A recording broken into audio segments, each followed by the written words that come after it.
Hello SLST friends, কেমন আছো সবাই? আজকে হচ্ছে আমাদের মক টেস্টের তৃতীয় দিন।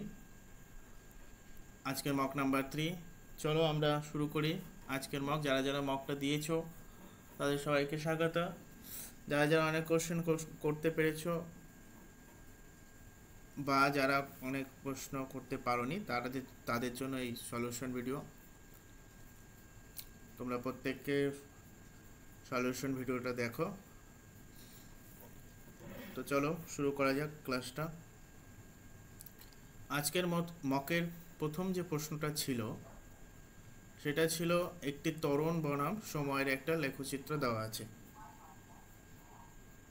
তো সেখানে বলা হয়েছে একটি বস্তুর ত্বরণ সময় লেখচিত্র দেখানো হয়েছে।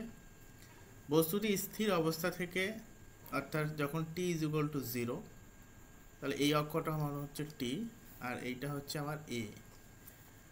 তাহলে গতিশীল হলে ওর সর্বোচ্চ বেগ কত হবে?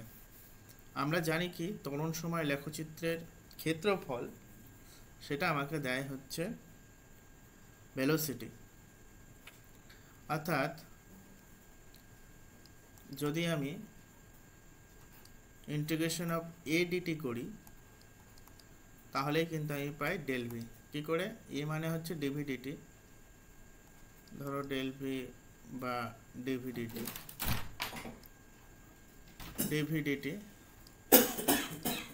এবং এখানে ডিটি। সো ডিটি ডিটি কেটে গেল, তো পড়ে থাকলো del v, that is velocity, change of velocity. তাহলে আমরা যদি এরিয়াটা ফাইন্ড করি তাহলে কিন্তু আমরা এখানে পাবো হচ্ছে এর ভেলোসিটি কত সেটা। তাহলে আমরা দেখতে পাচ্ছি এটা একটা ট্রায়াঙ্গেল ফর্ম করেছে, তাই তো? তাহলে আমরা যদি ট্রায়াঙ্গেলটার এরিয়া বের করতে চাই তাহলে কি করব? Area is equal to half into ভূমি ইন্টু উচ্চতা। ভূমি কত আছে? টি কত আছে? 11। কত আছে? উচ্চতা কত আছে? 10।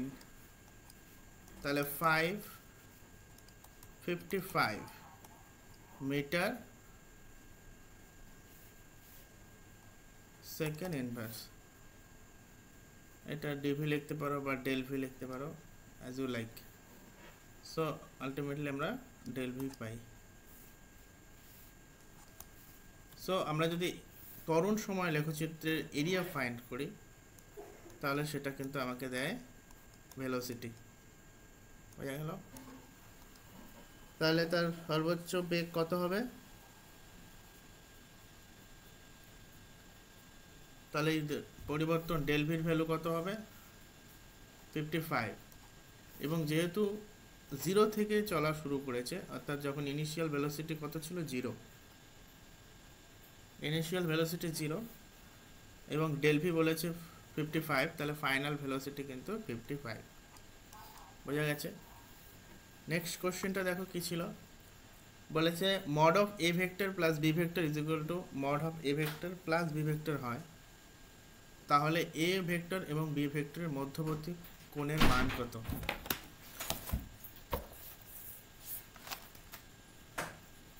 প্রবলেমটা দেখো কি বলেছে। বলেছে a vector plus B vector তার mod.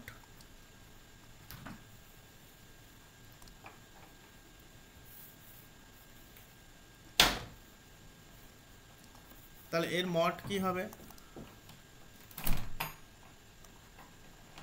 Root over of a vector square plus B vector square plus 2ab cos থিটা, তাই তো? এইবার দেখো এইটা সমান সমান বলেছে এইটা।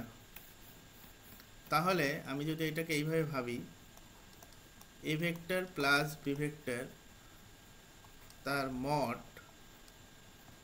আমি যদি স্কোয়ার করলাম এবং এ ভেক্টর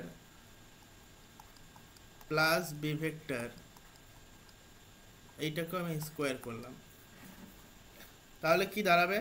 এই স্কোয়ারে এই রুটে কি কেটে যাবে, তাহলে এই পাশে যেটা পড়ে থাকবে সেটা হচ্ছে mod of A square plus mod of B square plus 2 mod of A mod of B cos theta is equal to, এইটাকে যদি ভাঙো এ স্কোয়ার প্লাস বি স্কোয়ারের ফর্মুলা, তাহলে A square plus B square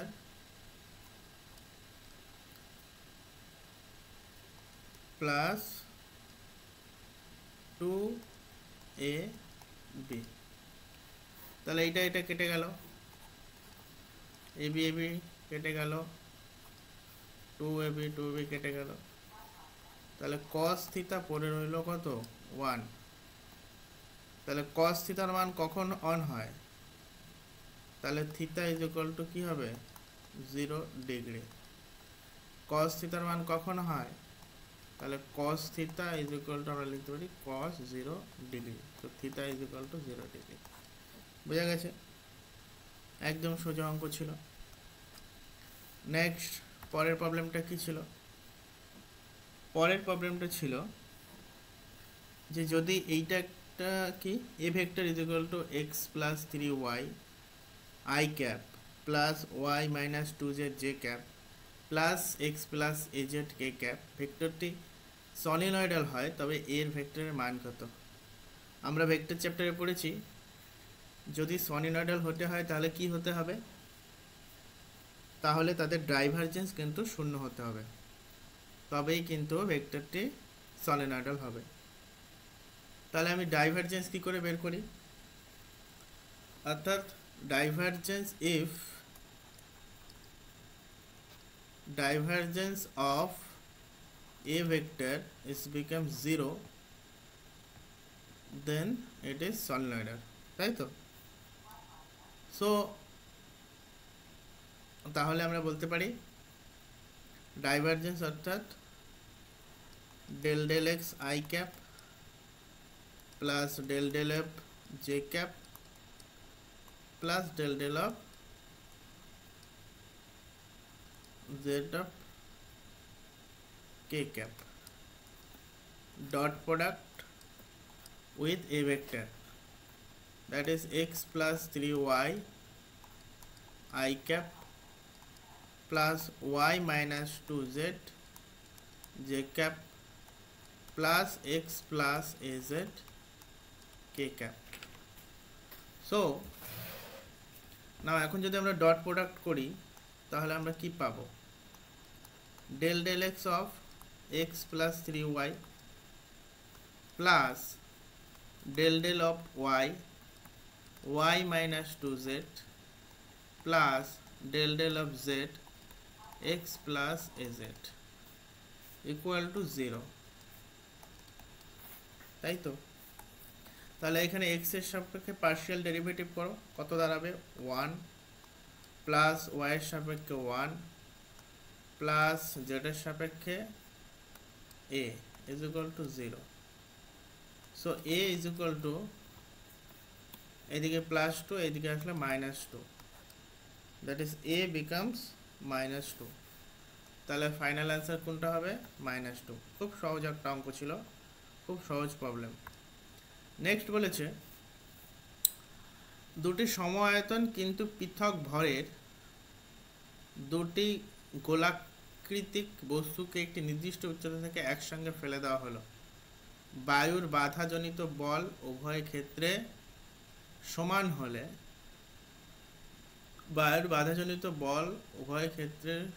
হলে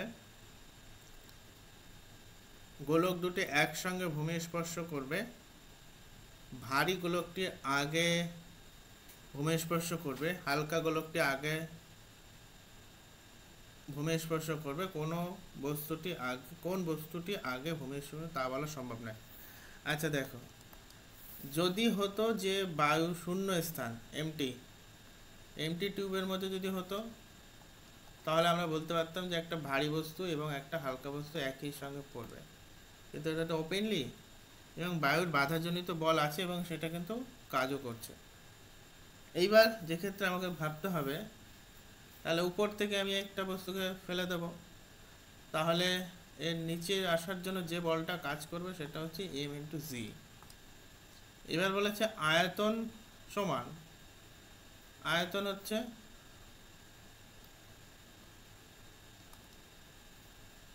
দৈর্ঘ্য প্রস্থ into উচ্চতা, এটা হচ্ছে আয়তন ধরো একটা। এইবার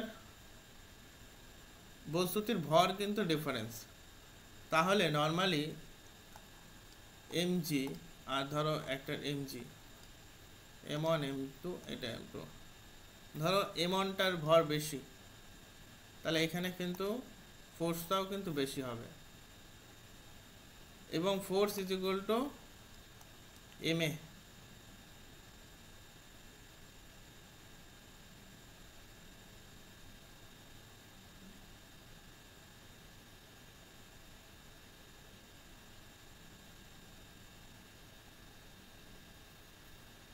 সো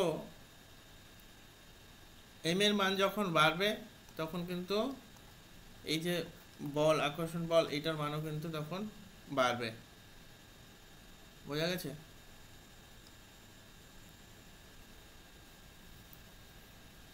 সো এই ক্ষেত্রে আমরা বলতে পারি যে যেটার মাস বেশি হবে সেটা কিন্তু আগে ভূমি স্পর্শ করবে, অর্থাৎ ভারী বস্তুটির কিন্তু ত্বরণ বেশি হবে।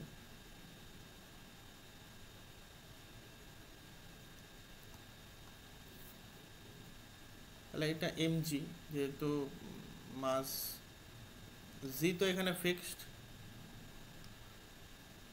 তাহলে যার মাস বেশি হবে তার ফোর্সটাও বেশি লাগবে।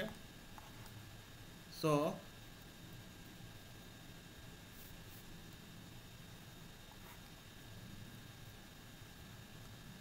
তাহলে এক্ষেত্রে কিন্তু ভারী গোলকটি আগে ভূমি স্পর্শ করবে। পরের প্রশ্নটা দেখো কি বলেছে, একটি গ্রহের ঘনত্ব পৃথিবীর ঘনত্বের সমান, কিন্তু ওই গ্রহের ব্যাসার্ধ পৃথিবীর ব্যাসার্ধের দ্বিগুণ। পৃথিবী থেকে মুক্তিবেগ ভিই হলে ওই গ্রহ থেকে মুক্তিবেগ কত হবে? তাহলে মুক্তিবেগ সমান সমান হচ্ছে কি, স্কেপ ভেলোসিটি। স্কেপ ভেলোসিটির মান কত হয়? ধরো আমরা পৃথিবীর ক্ষেত্রেই প্রথমে ক্যালকুলেট করে নিই। পৃথিবীর ক্ষেত্রে স্কেপ ভেলোসিটি অফ আর্থ নিলাম is equal to root over 2gm by R. G কি গ্র্যাভিটেশনাল ফোর্স, এম কি মাস অফ, এখানে আর্থ, তো আর্থের মাস, আর আর হচ্ছে আর এর ব্যাসার্ধ, মানে পৃথিবীর ব্যাসার্ধ। তাহলে এখানে বলেছে যে ঘনত্ব, ঘনত্ব আমরা কি জানি, ঘনত্ব রিলেশন, ঘনত্ব এবং মাসের রিলেশন কি, m is equal to rho into v, তাই তো।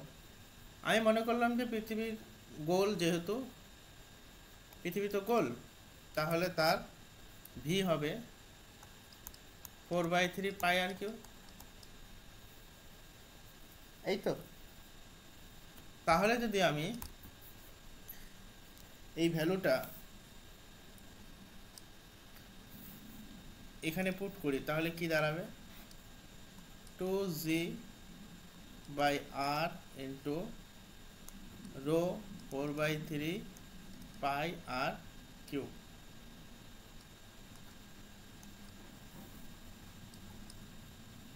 এই একটা আর একটা কেটে গেলে আর স্কয়ার হলো, আর এখানে হচ্ছে তাহলে যেটা দাঁড়ালো 8/3 রো থাকলো, জি থাকলো, একটা পাই থাকলো, একটা আর স্কয়ার থাকলো, আর তার রুট থাকলো, তাই তো। এইবার বলছে যে গ্রহটার ক্ষেত্রে বলা হচ্ছে, ধরো স্কেপ ভেলোসিটি অফ জি, সেটারও ক্ষেত্রে তাই হবে, ফর্মুলা 2gm/r।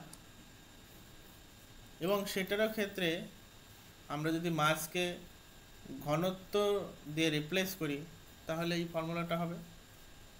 এবং এটা পাওয়ার পর আমরা যেটা পাবো সেটা হচ্ছে এইটা করার পর √8/3 রো জি পাই আর স্কোয়ার এইটা আমরা পাবো। এইবার কিন্তু এইখানে বলছে ব্যাসার্ধ পৃথিবীর ব্যাসার্ধের দ্বিগুণ, অর্থাৎ এক্ষেত্রে আর এর ভ্যালু শুধু আর নয়, আর এর ভ্যালু হচ্ছে 2r। So r is equal two 2r।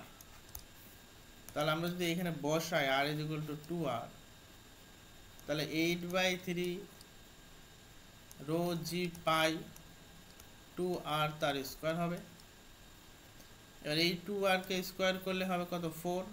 সেই 4টাকে যদি আমি বাইরে নিয়ে আসি তাহলে হবে 2। তাহলে 2√8/3 রো জি পাই আর স্কোয়ার। এবার এই মানটাই হচ্ছে ভি এর মান, তাই তো? তাই যদি হয় তাহলে কিন্তু ভিজি অর্থাৎ অন্য যে গ্রহ যার ব্যাসার্ধ পৃথিবীর ব্যাসার্ধের দ্বিগুণ তার কিন্তু এসকেপ ভেলোসিটি কি আর্থের যে এসকেপ ভেলোসিটি তার থেকে কিন্তু ডবল। তাহলে option number D hair is a right answer. এবার একটা অনলাইনের কোশ্চেন দিয়েছে, কোনো কৌশিক নলের এক প্রান্ত জলে ডোবালে জল সর্বাধিক যে উচ্চতা আহরণ করতে পারে নলটির দৈর্ঘ্য তার চেয়ে যদি কম হয় তাহলে কি হবে? নলের উপরের প্রান্ত থেকে জল উপচে পড়বে না, ফোয়ারা সৃষ্টি হবে না, নলের উপরের প্রান্ত পর্যন্ত জল উঠবে কিন্তু টেনশনের জন্য কি হবে? সারফেস টেনশনের জন্য উপরিতলে একটা বক্রতা দেখা যাবে এবং বক্রতা অপরিবর্তিত, উপরিতলের বক্রতা অপরিবর্তিত থাকবে।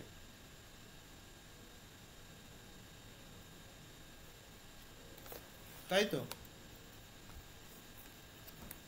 তাহলে এবং নলের উপরের প্রান্ত পর্যন্ত জল উঠবে এবং জলের উপরিতলের বক্রতা ব্যাসার্ধ বৃদ্ধি পাবে। হ্যাঁ, এইটা হলো গিয়ে রাইট অ্যান্সার।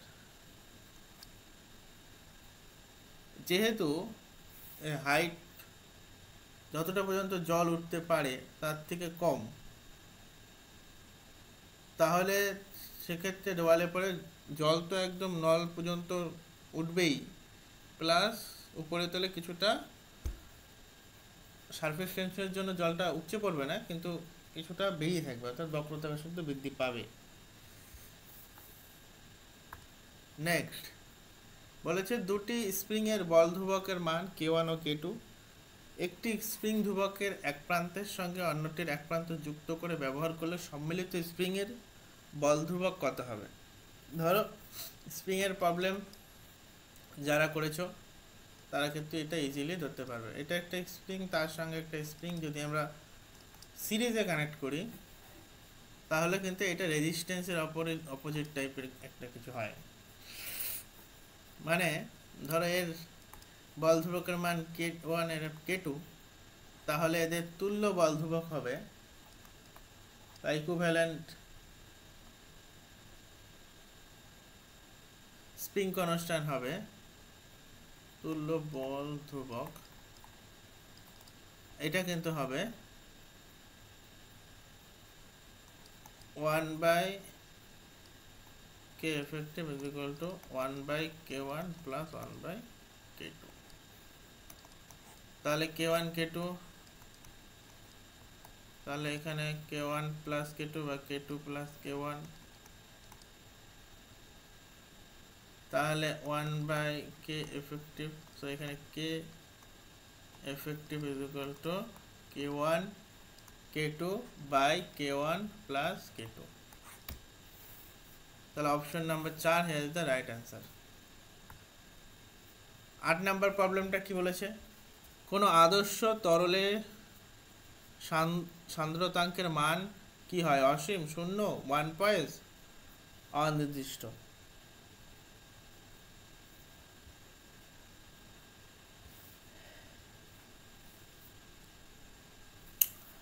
তাহলে প্রথমে জানতে হবে যে সান্দ্রতাঙ্ক কি, অর্থাৎ একটা আদর্শ তাহলে সান্দ্রতাঙ্ক, এই সান্দ্রতাঙ্ক কি? সান্দ্রতাঙ্ক হলো কি? তরল প্রবাহের বিরুদ্ধে অভ্যন্তরীণ ঘর্ষণ বলের পরিমাণ। তাহলে যদি একটা আইডিয়াল লিকুইড হয়, তাহলে আমরা বলি যে যদি আইডিয়াল লিকুইড হয় তাহলে আমরা বলি তার ভিসকোসিটি কত? সান্দ্রতাঙ্কের মান হয় 0, 0। বোঝা গেছে? তাহলে এটা একটা অনলাইনের কোশ্চেন।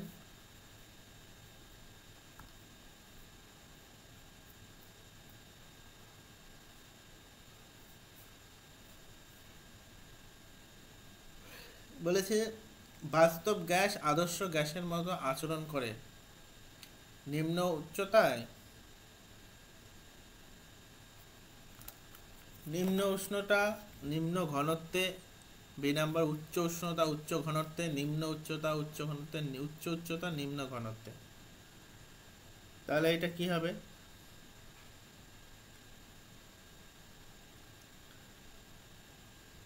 তাহলে হচ্ছে আদর্শ গ্যাস বিহেভ করার জন্য প্রধান শর্তগুলি কি? না পারস্পরিকের মধ্যে আকর্ষণ বল কি হবে? থাকবে না, অর্থাৎ যে মলিকুলগুলো আছে তাদের মধ্যে কোনো আকর্ষণ বল থাকবে না, তাই তো। এবং নিজস্ব আয়তনকে এরা কনসিডার করে না আদর্শ গ্যাসের জন্য।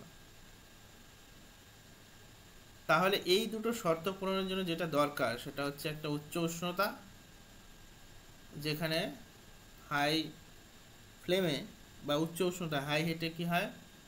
পারস্পরিক আকর্ষণ বলটা আর কাজ করে না।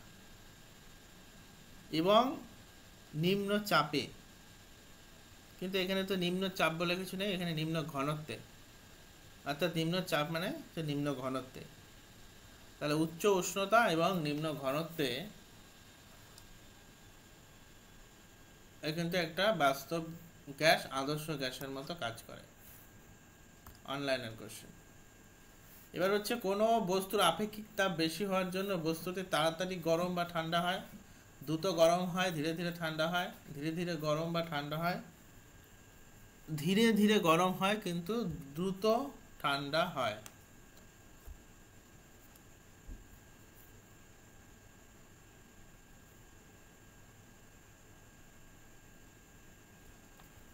দশ নম্বর প্রশ্নটা কি বলেছে?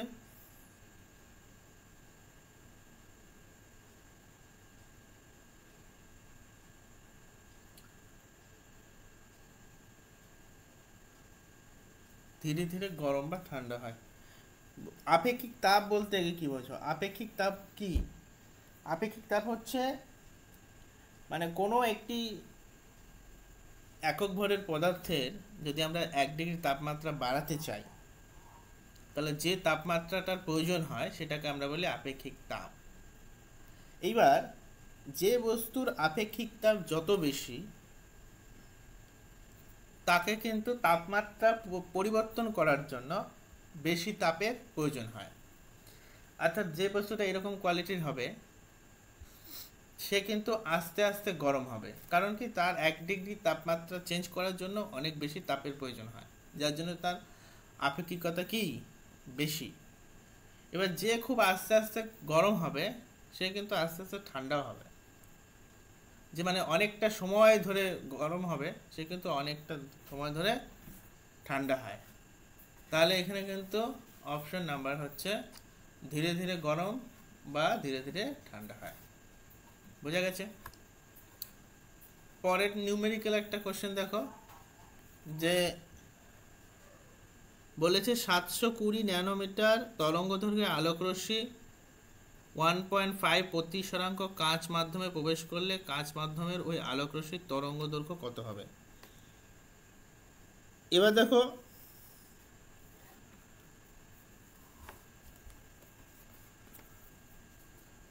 তাহলে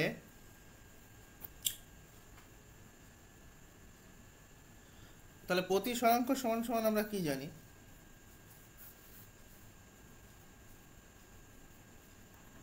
এন সমান সমান কি জানি? না শূন্য মাধ্যমের ল্যামডা, অর্থাৎ শূন্য মাধ্যমের তরঙ্গ দৈর্ঘ্য,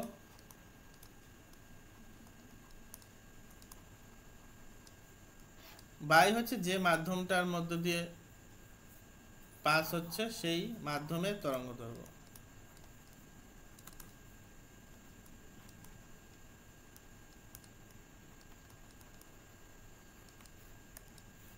তাহলে এন, এখানে এন এর ভ্যালু দেওয়া আছে, তাহলে ওই মাধ্যমের তরঙ্গ দৈর্ঘ্য কত হবে? এখানে তাহলে কাচ মাধ্যম, তাহলে কাচ মাধ্যমের তরঙ্গ দৈর্ঘ্য ইজ ইকুয়াল টু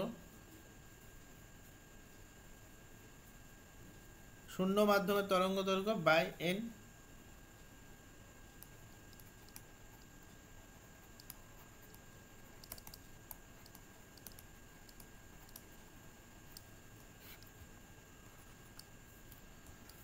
তাহলে শূন্য মাধ্যমের তরঙ্গ দৈর্ঘ্য হচ্ছে 720 ন্যানোমিটার, বাই হচ্ছে 1.5। তাহলে এটা কত দাঁড়াবে? 720 ইন্টু 10 বাই 15, 5 দুগুণে 10, 3 5 15, 3 দুগুণে 6, 7 3 4 12, 0, 480 ন্যানোমিটার। তাহলে অপশন কত? Option b. আচ্ছা, কচির বিচ্ছুরণ সূত্রটি হলো, 1 নাম্বার কচির বিচ্ছুরণ সূত্রটি কিন্তু হলো এইটা, mu is equal to a by b by lambda square c by lambda to the power 4। 13 number কোশ্চেনটা দেখো, যে তরঙ্গের ক্ষেত্রে মাধ্যমে কণার গতির অভিমুখ তরঙ্গের গতির অভিমুখের সঙ্গে লম্ব হয়, তরঙ্গটি হলো তির্যক তরঙ্গ, অনুদৈর্ঘ্য তরঙ্গ, চল তরঙ্গ, কোনোটিই নয়। তাহলে ধরো কণার গতির অভিমুখ, ধরো একটা দড়ি, কোন একটা দড়ি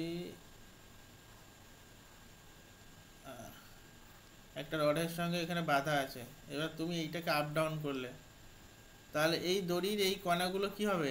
আপ ডাউন হচ্ছে, কিন্তু প্রবাহটা কোন দিকে হচ্ছে? সামনের দিকে।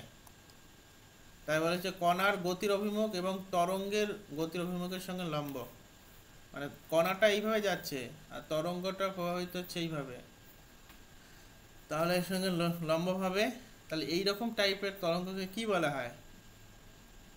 তির্যক তরঙ্গ, তাই তো? ট্রান্সভার্স ওয়েভ বা তির্যক তরঙ্গ। অনুদৈর্ঘ্য কোনটা? না এইরকম যদি হয় সেটাকে বলবো আমরা অনুদৈর্ঘ্য। ঠিক আছে, তো পরের কোশ্চেনটা দেখো। এরপরে হচ্ছে দুটি চল তরঙ্গের সমীকরণ যথাক্রমে y is equal to 4 sin omega t plus kx এবং y2 is equal to minus 4 cos omega t plus kx, এদের মধ্যে দশা পার্থক্য কত? দেখো ডাইরেক্ট তো কোনো কিছু বলেনি মান, তাহলে এই ক্ষেত্রে দশা পার্থক্য বের করতে গেলে কি করতে হবে দেখো। তাহলে y1 বলেছে 4 sin omega t plus kx, তাহলে এইটাকে আমি ধরলাম থিতা, তাহলে আমরা লিখতে পারি 4 sin থিতা। y2 কে সমান সমান লেখো -4 cos omega t plus kx, তাহলে এইটাকে ধরলাম থিতা, তাহলে -4 cos থিতা। তাহলে এখানে 4 আমরা যদি এখানে ইকুয়াল করতে চাই তাহলে -cos থিতা, তাই তো? তাহলে -cos থিতাকে আমরা এইভাবে লিখতে পারি, এক তো এইভাবে লিখতে পারি cos কত 90 মাইনাস থিতা, থিতা মাইনাস cos, এইটাকে লিখতে পারি, এটাকে sin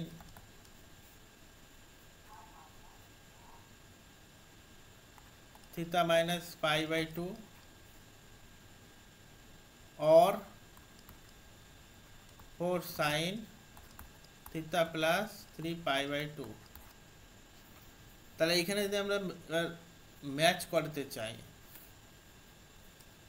তাহলে এখানে কি লিখবো 4 sin omega t plus kx when 4 sin omega t plus kx y2 কি আছে 4 sin omega t plus kx plus 3 by 2। তাহলে এর সঙ্গে এর এইটা তার ফেজ, তাহলে ফেজের সঙ্গে কত ডিফারেন্স 3 পাই বাই 2। বোঝা গেল?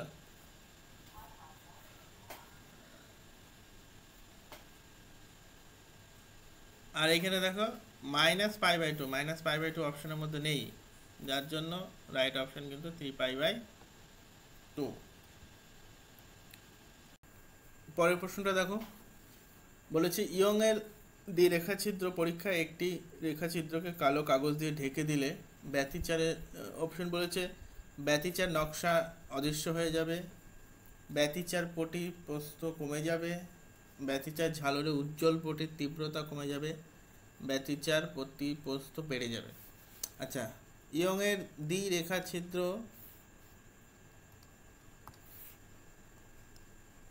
দ্বিরেখাছিদ্র কি বলে না, ধরো ওয়েভ, সেখান থেকে কি হবে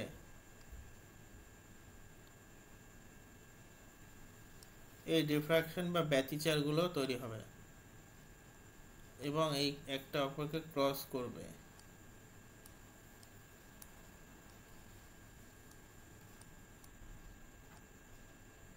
তাহলে এই যে ব্যতিচারের নকশাগুলো যদি একটা বন্ধ করে দেওয়া হয় তাহলে কি থাকবে?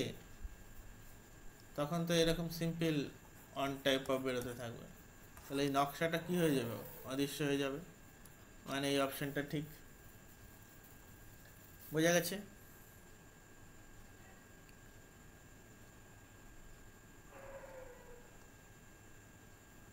তারপরে বলেছে একটি তড়িৎ দ্বিমেরু ভ্রামকের মান এত মাইক্রোকুলম, দ্বিমেরুটিকে একটি সুষম তড়িৎ ক্ষেত্রে এর মধ্যে স্থাপন করলে দ্বিমেরুর উপর প্রযুক্ত টর্ক। তাহলে আমরা টর্ক সমান সমান কি জানি? আমরা টর্ক সমান সমান জানি টাও vector is equal two P vector cross E vector.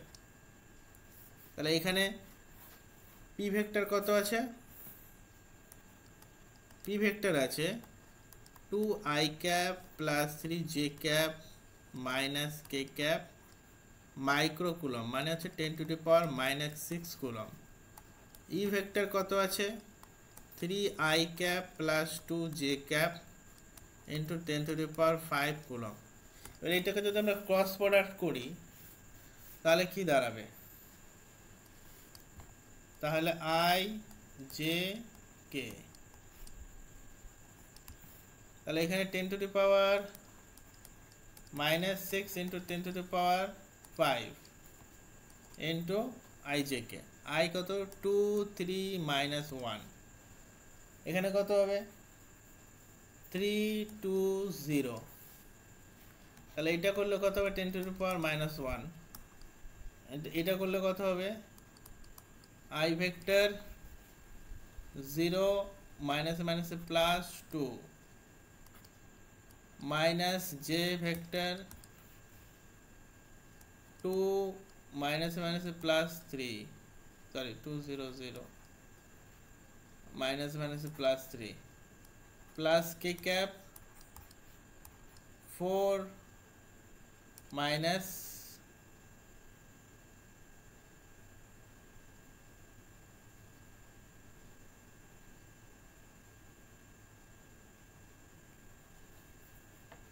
Minus 9,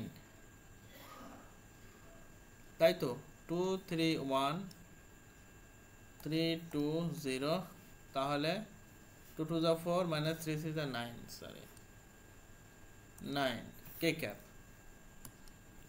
তাহলে 10 two the power minus 1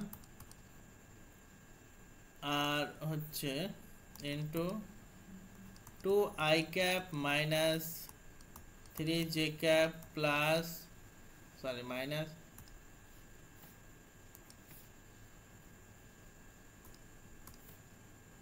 -5k cap. কোনো অপশন আছে এখানে? না, নেই। তার মানে এখানে এইটা তো হবেই ন্যানোমিটার। 2k মাইনাস, তাহলে এইটা হলো মাইনাস, আর এটা হচ্ছে 5k। এইটা হবে গিয়ে রাইট অ্যান্সার।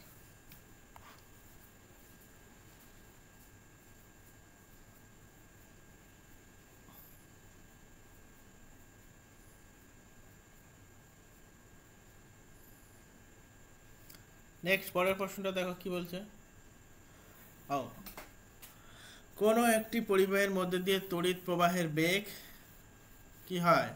একটা কন্ডাক্টরের মধ্যে দিয়ে ইলেকট্রনের ফ্লো কত হয়? প্রায় আলোর বেগের সমানই হয়। অ্যান্সার করা আছে। এবার হচ্ছে একটি 1.2 চিত্রের বর্তনীতে ভোল্টমিটারের পাঠ কত হবে? বুঝতে পেরেছি এটা একটা ওয়েস্টার্ন ব্রিজ। তাহলে এটা পি, এটা কিউ, এটা আর, এটা এস। তাহলে আমরা দেখে নিই, চেক করে নিই। P by q is equal to r by s এর ভ্যালু কত আছে? 10/20 ইজ ইকুয়াল টু 5/10। তাহলে এটা হচ্ছে হাফ, এটা হচ্ছে হাফ। তাহলে half is equal to half, that is both side same. মানে গ্যালভ্যানোমিটারের আর ভোল্টমিটারের ভোল্টেজটা কি আছে? ব্যালেন্সে আছে। Both side p by q r is equal to r by s যদি হয়, তাহলে আমরা বলতে পারি যে ভোল্টমিটারের যে কাঁটাটা সেটা কোথায় থাকবে? জিরোতে থাকবে। মানে ওয়েস্টার্ন ব্রিজটা ব্যালেন্সিংয়ে আছে। নেক্সট বলেছে 1.3 চিত্রের বর্তনীতে প্রতিটি রোধের মান আর হলে এ এবং সি বিন্দুর মধ্যবর্তী রোধের মান কত হবে? তাহলে এ এবং সি বলেছে, তাহলে আমরা ধরলাম এইটাকে ইগনোর। তাহলে এইটা ওভারঅল কি হলো? এটা আর হলো, দুটো দেখো আর প্যারালালি ভাবে আছে, আবার এদিকেও দেখো দুটো প্যারালালি ভাবে, মানে সিরিজে হয়ে দুটোর সঙ্গে প্যারালাল দিয়ে এটা আর গিয়ে এটা সি, আর এটা হচ্ছে এ। তাহলে সবগুলো তো আর। তাহলে প্রথমে একটা আর প্লাস এই দুটো মিলে হলো 2r, আর এই দুটো মিলে হচ্ছে 2r। 2r প্যারালালে আছে, তাহলে প্যারালালের কি হয়? 2r into 2r plus 2r plus by 2r plus 2r plus r। তাহলে r plus 4r square by 4r, 4 কাটা আর কাটা প্লাস r। তাহলে পরে রইল 3r। তাহলে option number c, that is 3r। বোঝা গেছে? নেক্সট পরের প্রশ্ন বলেছে সমবেগে গতিশীল একটি কণা কেবলমাত্র চৌম্বক ক্ষেত্র সৃষ্টি করে, কেবলমাত্র তড়িৎ ক্ষেত্র সৃষ্টি করে, তড়িৎ ক্ষেত্র এবং চৌম্বক ক্ষেত্র উভয় সৃষ্টি করে, কেবলমাত্র মহাকর্ষ ক্ষেত্র সৃষ্টি করে।